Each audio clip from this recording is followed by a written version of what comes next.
কলকাতা থেকে যাদবপুর বিশ্ববিদ্যালয়। রাজ্যের প্রায় সমস্ত শিক্ষা প্রতিষ্ঠানেই স্নাতকোত্তরের সিংহভাগ আসন সংরক্ষিত থাকে নিজেদের ছাত্রছাত্রীদের জন্য। সরকার বেশ কিছুদিন থেকেই এই কোটা পদ্ধতি ভাঙার বিষয়ে তৎপর।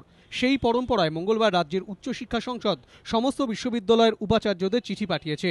চিঠির বক্তব্য, এবছর থেকেই 50% আসন সংশ্লিষ্ট বিশ্ববিদ্যালয়ের বাইরের ছাত্রছাত্রীদের জন্য উন্মুক্ত করা হোক।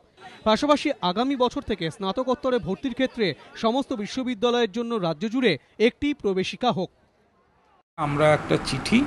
আমি একটা চিঠি দিচ্ছি on behalf of the committee, সমস্ত ভাইস চ্যান্সেলরকে দিচ্ছি যে তারা তাদের ইউনিভার্সিটি সিস্টেমের মধ্যে এটা আলোচনা করবেন।